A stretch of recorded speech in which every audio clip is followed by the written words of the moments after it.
Wisdom and tips. Today is Friday, October 28th.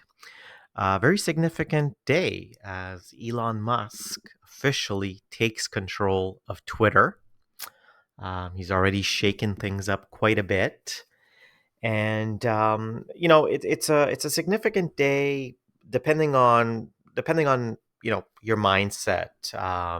You know, depending on if you're looking at this from a political sort of mindset, if you're looking at this from a technology company perspective, or you're just looking at this from a merger and acquisition perspective. So we want to, dedicate this video to potential gains that one can make from merger and acquisition activities, or this is also called arbitrage plays. So, an acquiring company making a bid and usually coming to some sort of agreement with an acquired company.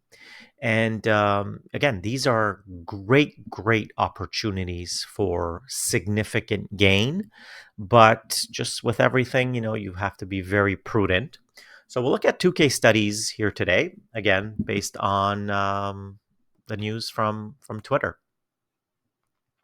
So really, as mentioned, an arbitrage play is when a company makes an acquisition or starts bidding towards the acquisition of a company. Of course, that can be done as an all stock transaction. It can be done as an all cash transaction, and it can also be done as a mixed cash or equity transaction.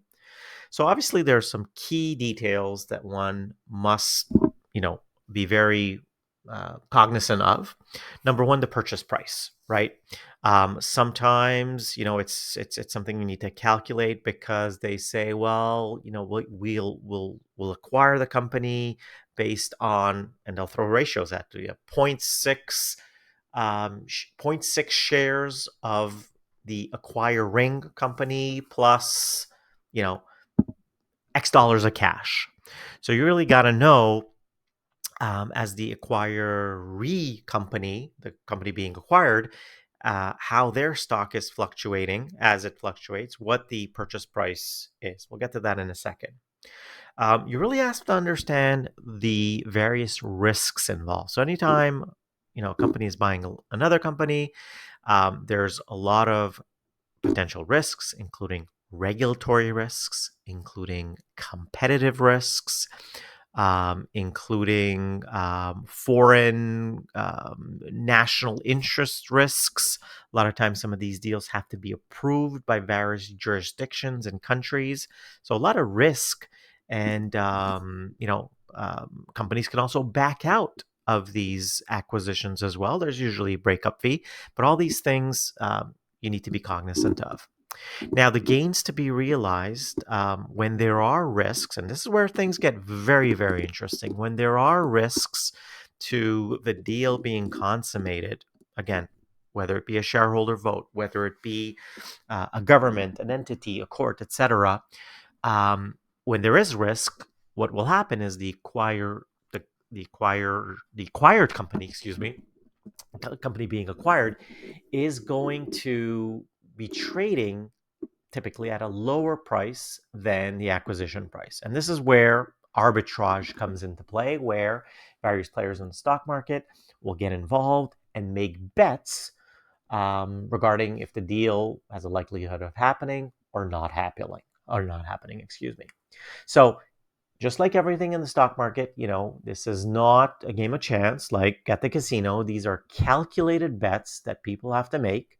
So know your upside, know your downside, know the potential risk, and frankly, know what can happen if you're wrong in the bets you're taking.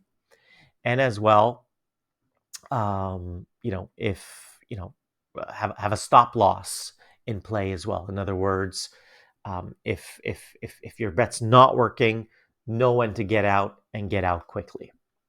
So let's take a couple of examples. One comes from 2018, and these are two trades. The first one that have been very profitable for us. So in 2018, T-Mobile makes a play to buy Sprint. So this was a pretty significant merger, $26 billion merger of the third and fourth largest wireless companies in the US. So it required both FCC and Department of Justice approval. Okay. And this risk of approval kept the price of Sprint well below the buyout price. Okay, so very intriguing arbitrage play here, where the current price of Sprint was well below what T-Mobile was offering. So this story dragged on for almost 2 years, and finally, a whole bunch of attorney generals from various states actually sued to stop the merger. It went to federal court, and in February 2020, a federal judge finally said the anti-competitive risks or the anti-competitive threats were just not there, and finally approved the merger. The stock rallied the next day by 70%. So a tremendous gain for those who bet on the right side of this. But again, if had they been wrong, yes, they would have either lost a little bit of money or probably stayed flat. But the point is, folks looked at this and said, you know what, the Sprint business has been declining for a number of years, which is what T-Mobile was arguing. So, the threat of one less player on the market wasn't going to be that much of a competitive threat. And the judge clearly agreed and saw no basis on what the attorney generals of those states were arguing. So a great recent example of a great arbitrage play. So the most recent example, of course, is the great intrigue that happened, really a soap opera, from late spring to early fall, where Elon Musk bought a whole bunch of Twitter shares, became a pretty large shareholder, then finally made a merger acquisition for $54.20. And then decided, you know what, they have too many bots, so I'm not gonna purchase the company. Changed his mind despite the fact that he had waived his right to due diligence against any information, including bots. So if we look at where Twitter stock traded, and look, we're not saying in hindsight we made the right decision, or in hindsight you should have bought it at $32.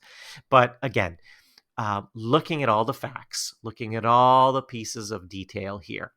Okay, so what happened if we look at the average price in the summer, from late May or early June to early August, the stock hovered around the high 30s, right? So significant, a significant price point lower than the 54.20.